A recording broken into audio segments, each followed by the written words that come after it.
Welcome, everyone. My name is Lauren Webb. I'm the Oral History Coordinator with the Washington County Historical Society. Today we are interviewing Bob Nicholson, who is a retired St. George City Community Development Director. Today's date is Wednesday, May 14th, 2025, and we are in the Community Education Channel studios on the campus of Utah Tech University. So let's begin the interview. So what is your full name? Well, Robert Ray Nicholson. Okay. I go by Bob. I always have gone by Bob. Okay. When did you become interested in city government? Probably by the time I graduated from Utah State. I actually went to Weber State for 3 years and then finished a year up in Logan, Utah State. And the job market when I graduated from there, it was 1975. It was pretty soft. Mm-hmm. And so I started thinking around, well, do I want further education? And the job market was soft. Anyway, I had a chance. I applied for a scholarship, some assistance at the University of Texas at Austin. They had called the Lyndon B. Johnson School of Public Affairs. It was basically a public policy study place. And I got a grant or scholarship there, and I went there for 2 years. For 2 years? Doing what? It was similar to public administration, but had a little different orientation. It was public policy. How do you evaluate and create and public policy? So. And that was in Austin, did you say? Yeah, Austin. Austin, Texas. Texas, yeah. Okay. Well, when and why did you decide to apply to work at the St. George City Community Development Office? I applied in 1985. At the time I was working for Vernal City. I had been working from Vernal. I was actually Vernal City and Uintah County. They created, in 1981, they created a joint city-county planning office, and I was the first director. The Vernal City had a planner, but the county had not. So I took the job in Uintah County back when the oil shale was going.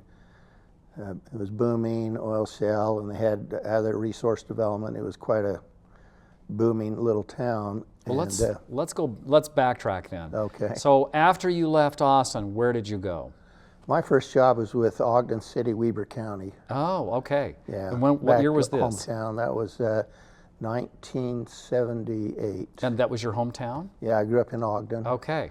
Grew up in Ogden, and at that time, Ogden City and Weber County had a joint planning office, and that was my first job, and I worked there for 3 years. It was kind of on the county side. Okay.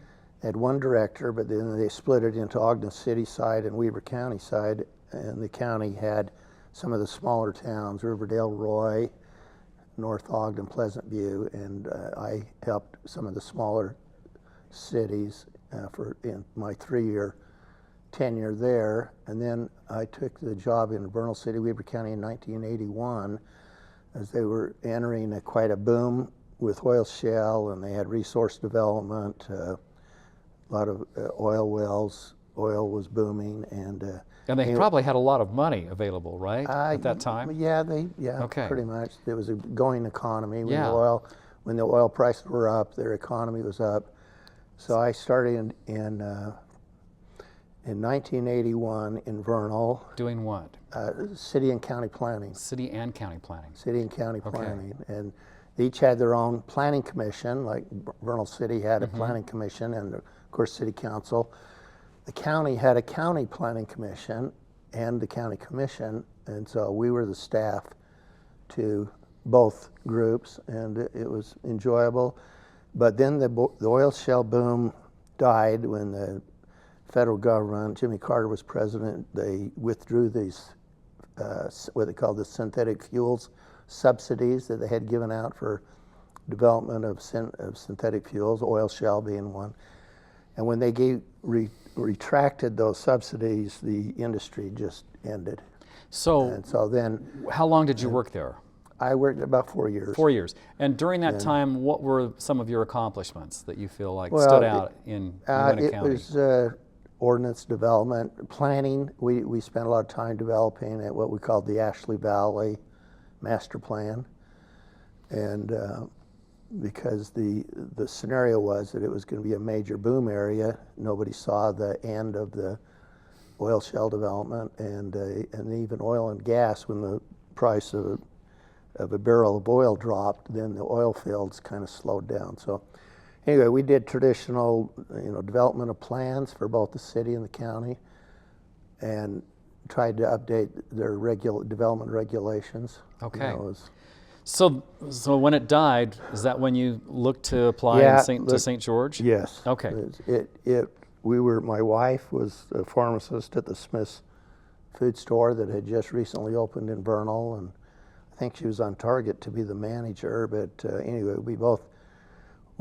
Vernal winters were pretty cold. Yes, it's one of those cold sinks, and we'd been through St. George a few times, and we kind of liked what we saw in the city and the southern Utah and the climate and everything. So when I saw the job opening, I jumped at it.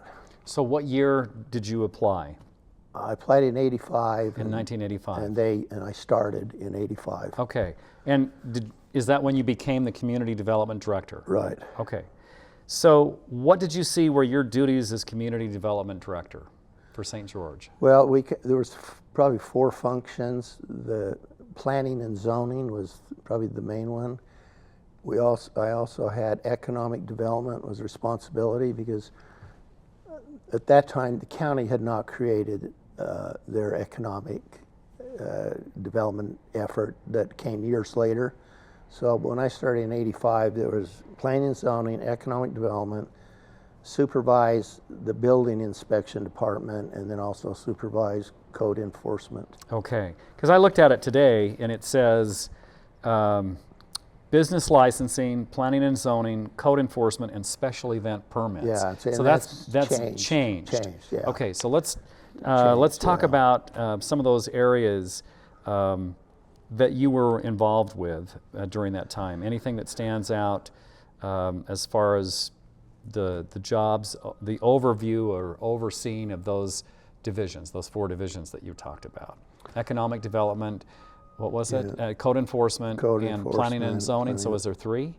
And building inspection. And building inspection. Now, okay. The building inspection, it was within the department, and I was the department head. But they were pretty self-sufficient. That was Joe Empey. Many people remember Joe. Worked for the city. He was the chief building official, so he ran the building inspection. Didn't take much involvement on my part, a lot. Okay. Code enforcement, we had a we had a code enforcement supervisor, so he I oversaw that and got involved in some of the issues. The main efforts was the economic development and then the planning and zoning. So those were the 2 main areas that you really focused in. Okay. And the planning and zoning was the elephant in the room, you might say. That was one that took all the time and effort, really. Okay. Yeah. So what did you see were challenges within your preview as community development director? Were there any major challenges? Well, there were a lot of challenges. St. George, and I started work in October of '85. Population was about 17,000, but it had been growing pretty rapidly for a few years, and that growth was coming at us hot and heavy. And so getting the development regulations in order, we had a lot of hillside challenges at that time. We tried to get development in place to protect the hillsides as much as we could, and just development regulations in general, update the city general plan. They call it master plan, but it's technically called the general plan. The general plan, right. And so those were the main things. The economic development took some time. We had some successes. We brought in a company that was in the Bay Area called Everex. This is probably in the late 80s, I think, 88, 89. And they were one of the leading microchip companies in the country. They were part of the Inc. magazine at that time, had 500 or 50, maybe it was the 50 fastest growing companies, and they were part of that list. They were headquartered in the Bay Area, and we made a trip with, back then it was the mayor, and Gary Esplin, the city manager, and we visited them in their facility. Anyway, they opened a facility in Mill Creek Industrial Park. Okay. And they made chips, microchips, for years. But that business was so changing, so dynamic, that one product, top of the heap one year, the next year it had been replaced by new technology. So Everex, I don't know how many years it lasted. I don't know if it was 8 or 10 or what it was, but at some point, new technology kind of surpassed or pushed them out. Yeah, exactly. Okay, right. so what do you feel like were your major accomplishments that occurred while you were serving there as St. George City Community Development Director? Well, I think the main accomplishments were the city was really trying to decide how to rejuvenate the downtown. If you can think back to the late 80s in St. George, that block between Main Street and First East on the south side of the boulevard was basically 2/3 empty. The city had acquired a lot of it through the redevelopment agency. The Liberty Hotel was still standing closer to the First East. For a couple of years, we had hopes that somebody would take the Liberty Hotel and rejuvenate it, but it was just too many structural issues, too many utility issues in that. Yeah. So the Liberty Hotel came down, and we tried marketing. We had quite a marketing effort to get somebody to come into that property.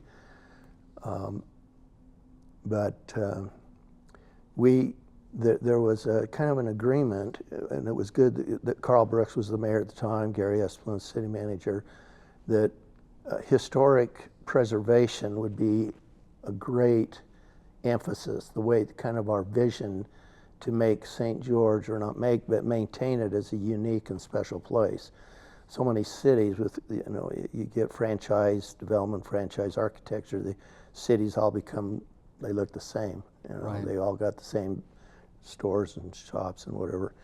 So the great thing about St. George, it still had this core of wonderful historic buildings, the Pioneer Courthouse, the Tabernacle, what became the Opera House and Social Hall, but right. And the businesses on Main Street, Green Gate Village, there was a number of Brigham Young Winter Home, just a lot of neat, attractive, historic buildings. Right. that the city said that could be the emphasis. So in 1989, the city created the historic district for the 6 blocks in that core downtown area. Also, it was the time we created the Historic Preservation Commission, at the same time as the district came in. And then we began to, build around the idea of the downtown as a historic district. And it seemed to be a winning formula, I think, and the city council and everybody was on board, and we kind of shared a common vision. And the city bought what was the old Sugar Beet property, you remember, that's yes, across from the post office, and the community rallied around the refurbishing or the restoration of the Opera House, and then what we now call the Social Hall and the Art Museum were Sugar Beet warehouses. That's right. It was all you and I Sugar Beet company. Yeah, exactly. And right. And those were metal buildings, and the city bought that and then restored the Opera House, which has been a great asset. Called it Pioneer Center for the Arts. We had great community fundraising, led a lot by Doug and Elaine Alder. They kind of chaired a lot of that fundraising. It's very beautiful, but it's lasted. It's attracted. It attracts a lot of people there. So let me ask you about that. The south side of St. George Boulevard, between Main and 100 East. So the city created what they call the Zion Square, the gardens, the Zion Square Gardens. Well, next to that the plaza, that plaza then had it, yes. Yeah, and then there's Zion's Bank. Right. And then after that, there's really not much over there. No, it's mostly a parking lot for Zion's Bank. And then, of course, there's the parking structure behind Zion's to the Bank. south, yes. To the south. Okay. Yeah, and then if you remember, on the corner of Main and Tabernacle was I think Williamsburg Bank. Yes. That was pretty nondescript, and then the Jennings family came forward with their proposal to build that Main Street office complex, which Right. added a lot to, vitality to that. And so, and then the city sponsored a facade renovation program where we kind of match dollar for dollar up to about $7,000, but to restore their facades. And we got about 24 businesses that took advantage of that and restored their facades along Main Street and Tabernacle and some on the boulevard. Right, So and they did some really nice work on the Electric Theater. Yeah, right, yeah. So- So it created a lot of momentum, which the city kept up with, because then obviously they purchased the Electric Theater and restored that to community use, and that's great. Right. And now we've got other owners and developers and investors that come in and have started restoring some of the other businesses. So, it's kept downtown St. George pretty vibrant and active. Yeah. Back in the late 80s, the city motto was kind of a healthy city needs a healthy heart. Right. And people, bought into that. So they made a lot of investment in the downtown. Okay. It was. Were there good. some things that you felt still needed to be pursued that you weren't able to accomplish during your tenure as community development director? Well, the planning and zoning effort is just an ongoing effort. I mean, the planning is always an ongoing. Every number of years you get new challenges, new things, trends change. And you get like the pandemic, suddenly there's a lot of work from home and home-based Right. businesses explode, just the number of people working out of their homes. And so things change and you have to adapt. And so that happens today.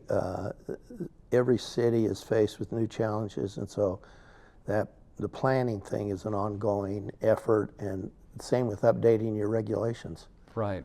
I think one of the challenges that St. George City has had that's kind of unique is the fact that we have all of these hills and then these valleys, Right. and not a lot of routes for placing highways, Right. and that figures into the overall planning and zoning. Right. And so, how do you find adequate roads to get to the subdivisions, to get to wherever they Yeah. need to go? How Yeah. did the city meet those challenges? Well, as far as the planning and that is zoning? probably one of the biggest challenges that St. George City has faced for forever, is negotiating these mesas and hills and putting the roads where you can actually put them at a reasonable cost. And the city's had an active transportation or traffic engineering department for 40, 50 years. Right. Going back Larry Bullock and Dave Demas and that group, Right. and looking at traffic demand and trying to stay ahead of it. But So- it's a huge challenge. Yeah. And how do you feel about the high density 5-story apartment buildings that are going in practically everywhere in the city today? Yeah, they've had some nice ones downtown. That's right across from the new federal courthouse. I think they Right. call it Jewel Plaza. It's Right. 4 stories. But that was a project that got approved when I was still there.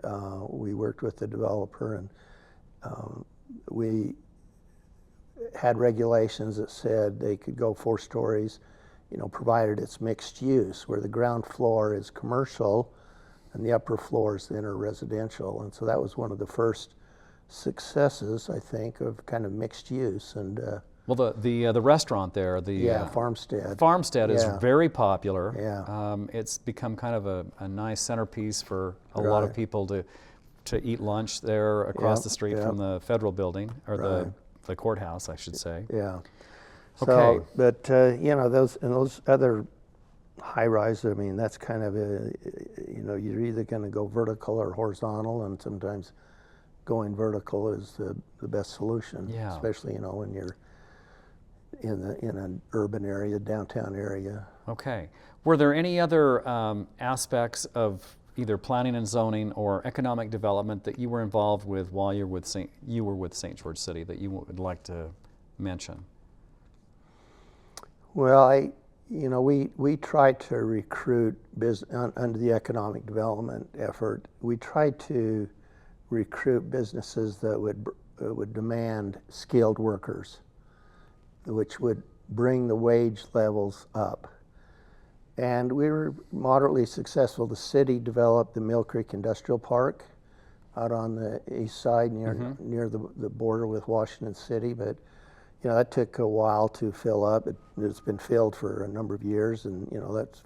And then they did the Fort Pierce Industrial Park as well. Then it moved on to Fort Pierce. You were involved in that planning as well, yeah, right? We were, and went out to the gypsum, the White Dome area, and we were there. We tried to protect the White Dome. The Nature Conservancy came in and helped out, and they bought quite a bit of acreage. I can't remember exactly the amount, but so we started the planning on that, and that's started to fill up, and so. So we have St. George Industrial Park, Mill Creek Industrial Park, Fort Pierce Industrial Park. Yeah. Did I miss any?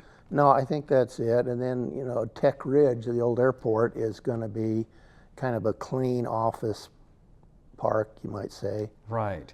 And that reminds me also, you have the tech area that's over off of South Pioneer or South Dixie Drive. What they call the Dixie Commons area. Oh, okay. What do you know about that? I understand they brought in cell phone, the cell. Oh, the yeah, cell phone, the backup cell. Yeah. What do they call it? The cellular cable. Yeah, this data storage or whatever. I think. Yeah. K Traveler was the developer of that, and yeah, so that. Were you involved with any of the planning and zoning on that?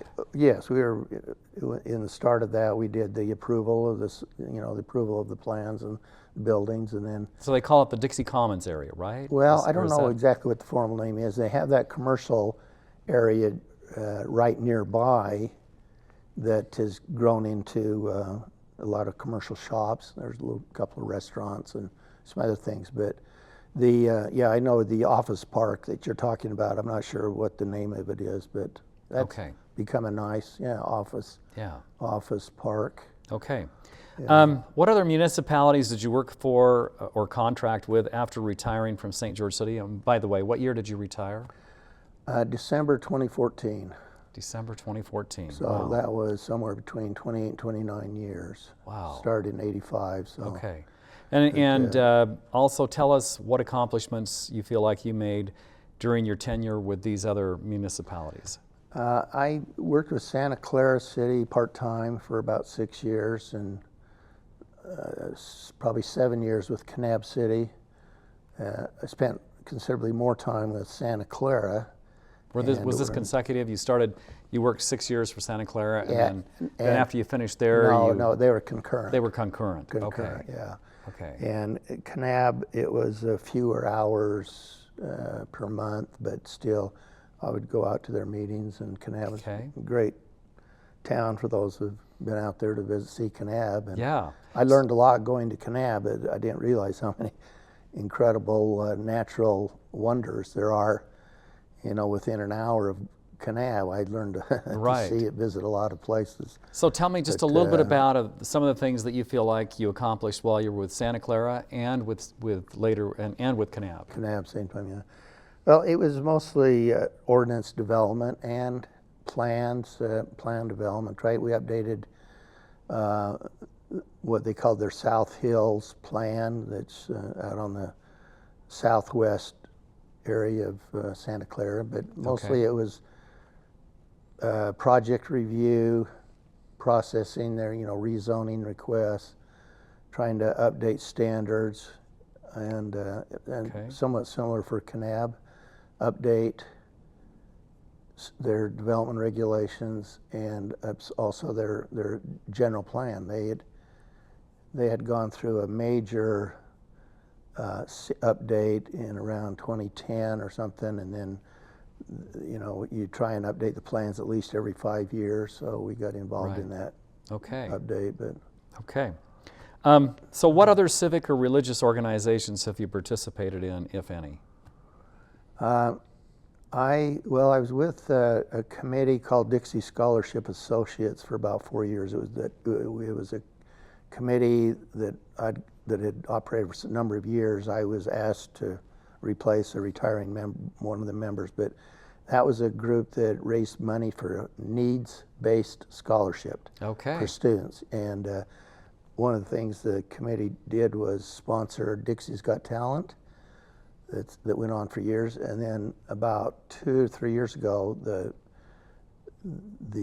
Dixie Scholarship Associates, most of us were older people, but kind of disbanded. We turned the Dixie's Got Talent thing over to the alumni, Dixie College, now Utah Tech Alumni Board. So the alumni continues to run that as a money-making thing, and it was a pretty neat event. But so we would interview students who had needs, financial needs, and so they'd probably get 4 times the number of applicants. They'd try and support about 10 students a year with their tuition costs. So that was interesting to. Okay. And then about 10 years I've been on the Switch Point board. Oh, but that's interesting. Yeah. Tell us a little bit about Switch Point. Well, Switch Point, is a community, started out mostly as a shelter, emergency shelter. There's just opened up the next series of rooms, went from 66 to over 100. I think there's 110 rooms now, the emergency shelter. But in the same time, Switch Point, trying to be more self-sustaining, self-sufficient, has opened up a number of micro businesses. They have a doggy daycare. We have a child daycare that runs 24/7 because the director of the Switch Point, this CEO, Carol Hollowell, she's very dynamic and visionary, and she saw a need for child daycare that was open in the evenings or on weekends, where a lot of other child daycares were not. So created the child daycare. There's You got a thrift store. Two thrift stores. Okay. 2 thrift stores Wow. that make money, and I'm sure I'm leaving out. But anyway, Switch Point has had a great model. It's also done a number of what we call transitional housing. They developed a 55-unit apartment complex called Riverside Village out near the Virgin River on the east side of St. George, not too far from the new Smith's food store that's out there on Riverside. Okay. Anyway, so that's a low, moderate income apartment complex. People pay a portion of their income towards the rent. The city's Switch Point has developed what was a hotel on the corner of 10th East and Red Cliffs Drive into housing, and now it's being expanded for additional units because there was some vacant land that came with that hotel. They've expanded into Twilla with a thrift store, a shelter, Salt Lake Switch Point manages the wintertime overflow, and we've got some transitional housing projects out near the Salt Lake Airport, and it's expanded into Davis County. People keep coming to Switch Point, coming to Carroll, saying, "Tell us how you did it, come show us." And so anyway, that's a pretty aggressive organization and just trying to meet people's needs. Okay, what year did you start there as a board member? Well, I think I've been there about 10 years, roughly. I think it was about 2015? I'd shortly retired from St. George City. Okay. And I think that's about the year. Okay. Any other organizations, or is that pretty well covered? No, that's pretty it. I was in the Navy Reserve for 6 years, just during my college era, kind of. Okay. What experiences stand out from your participation in those organizations? Anything else that? Just that, there's a lot of people that have some amazingly difficult challenges in front of them that make life difficult if they don't get a little assistance. Yeah. And we saw that when I was on the committee, Dixie Scholarship Associates. A lot of the students, it was a lot of health issues in their family, and it was usually their parents. Some kids that had to bail out of high school early to help the family, either go to work to raise money. And Switch Point, same thing. A lot of the people just have had all kinds of challenges thrown in their path, and so the motto there at Switch Point is a hand up, not a handout.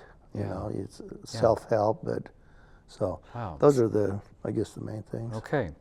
Where and when were you born? 1950 in Ogden. In Ogden. Okay. Who else was in your family In my current family, or when you were born? Well, How many? I had How many 5. I was one siblings of did you have? 5, 2 sisters and 2 brothers. Okay. What did your community look like outside of your family? What did your neighborhood look like? Pretty traditional, just a single family suburban neighborhood in Ogden, and Did you have a lot of bungalow style homes? or? I don't know what, a mix of styles. I grew up not too far from Weber State University. Back then it was Weber College. Right. And, not too far from that, but had a lot of friends in the neighborhood, and we'd run around. I was totally involved in sports. I loved all the sports, all of them, and then loved outdoors, camping and fishing and hiking and stuff like that. But Okay. Where did your ancestors come from? on my mother's side, they were from Sweden. They came to the U.S., settled in northern Utah, went to southern Idaho for a short period when there was like homesteading opportunities.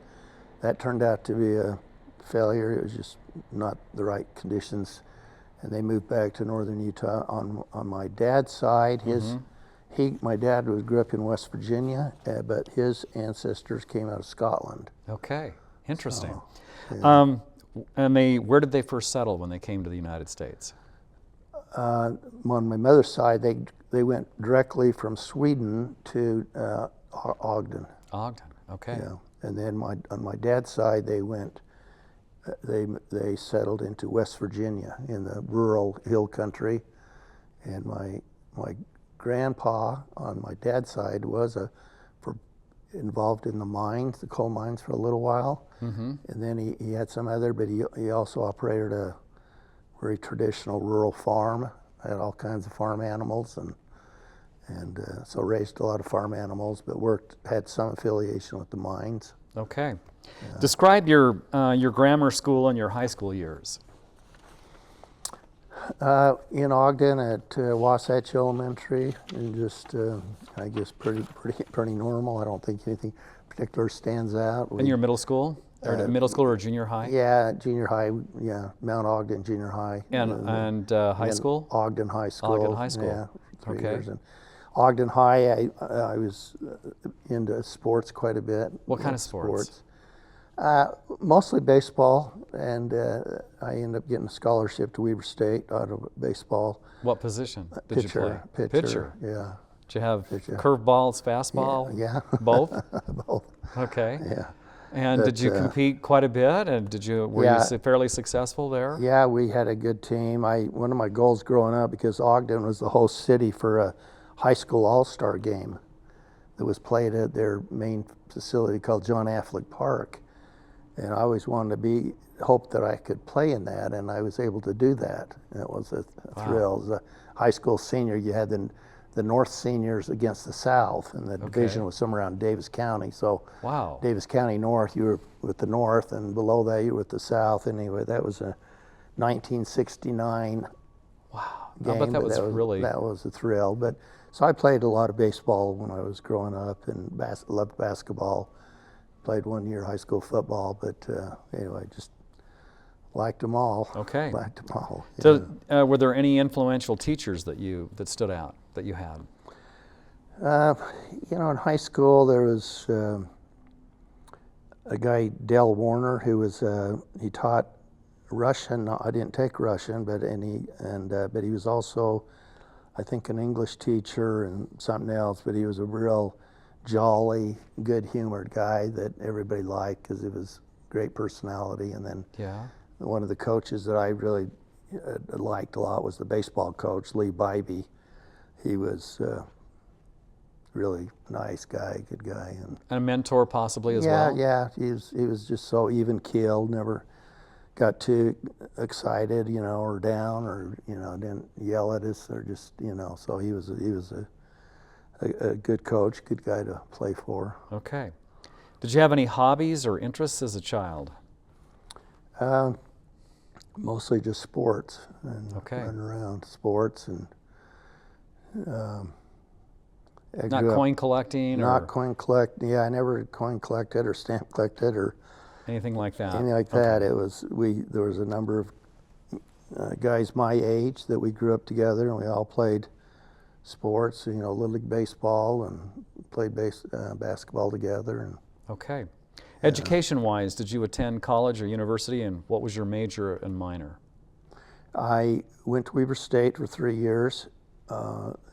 First two, I was on a baseball scholarship. And your major and minor? I don't know that I declared I think it was a business. When I went to Utah State for the last year, it was environmental science and a business minor. Okay. And I was pretty anxious just to exit college at that point. But then when I did finally exit, as I mentioned, then the job market wasn't very good when I graduated in '75 from Utah State. Then I decided I went down to University of Texas for 2 years. Okay. How did you decide to choose Weber State, and how did you decide to choose Utah State? How did that happen? Well, Weber State was through a baseball. I had a baseball Right. scholarship. So what about Utah State then? Utah State, Why did you choose to go there? Nearby, I kind of liked the campus. Originally was going to go up there and do environmental engineering, and they had a program, but I decided I wanted to get through college a little quicker than what the environmental engineering, and ended up doing this environmental science, and was able to graduate quicker. So just Okay. the only real reason was Logan, is I kind of liked their campus, and. Did you have any influential mentors or teachers at either Weber State or Utah State? Anyone that stood out? Not particularly. There was good professors at both. Weber State, there was I don't even remember all their name. What the teacher taught biology and genetics, was a very popular teacher on campus, and everybody wanted to get into his classes because he made the topic so interesting. Yeah. And Utah State, kind of similar, good professors, but I don't know, none of them, I guess, that I remember too well. None that stood out. No. Okay. So after graduating from college or university, then you chose to go to Austin, right? Right. Okay. Anything that stood out about that 2 years that you were down with Austin? Did that help kind of set the tone for where you were headed in your life career? Yeah, pretty much. It was public policy, public affairs, public administration. You were enjoying oriented. that, right? You Yeah, started to pretty enjoy much. that Yeah, in yeah. Austin? Okay. The noteworthy thing is the 2 of the years where Earl Campbell was having great years at the University of Texas.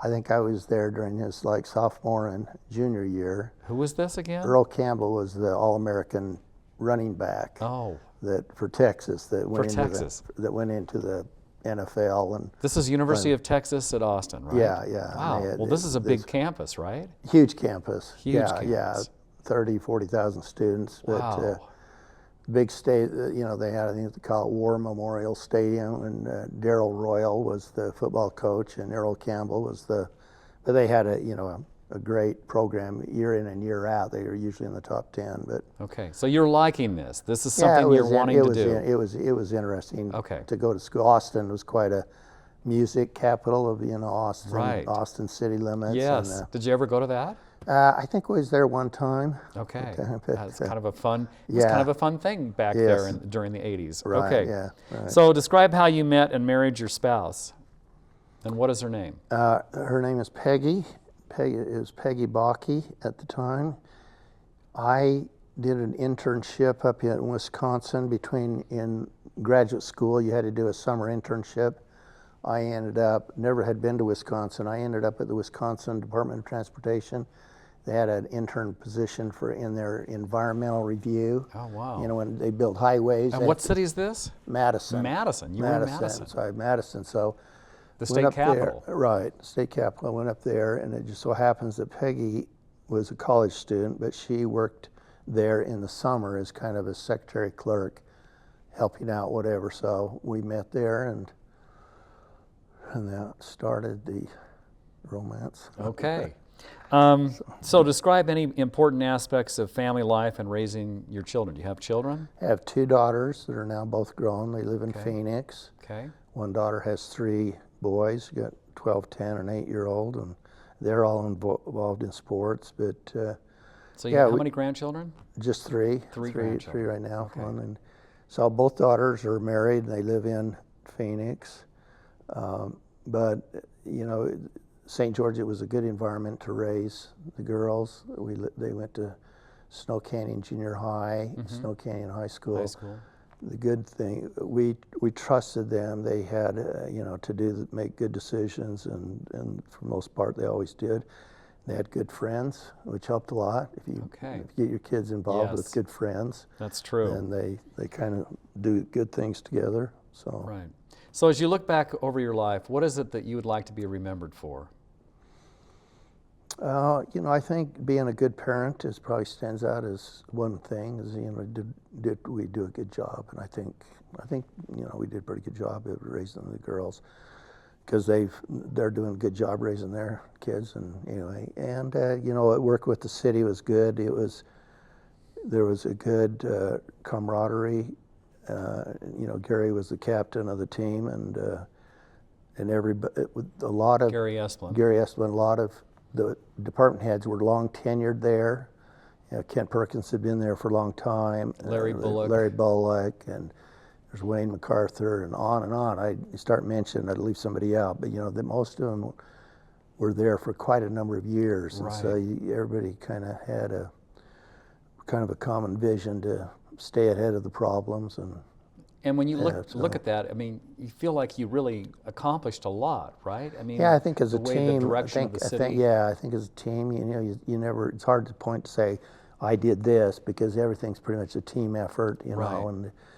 But yeah, I think, you know, choosing historic preservation, historic district, and all that was the right choice. I think served St. George well, and you know, we got a great history to celebrate, and I think, you know, carry forward into the future. So. Okay. So, is there anything else that you feel is important that I haven't asked you? You know, Lauren, I can't think of anything particular. Okay. Yeah. So. Well, we really want to thank Bob Nicholson for being with us today, for taking the time to be here. We also would like to thank Lauren. Let's see. Yeah, it's Lauren Golden and the staff. I think it's James Farnsworth. Here at the Community Education Channel studios, for allowing us to use their studios and for their technical expertise. This is the Washington County Historical Society's, this is our, at least my 22nd interview since I began conducting oral history interviews in 2021. I did make a mistake in last week's interview with Ralph Lamrell by saying that it was the 20th interview. It was in fact the 21st interview. So, again, thank you so much for joining us, and until next time.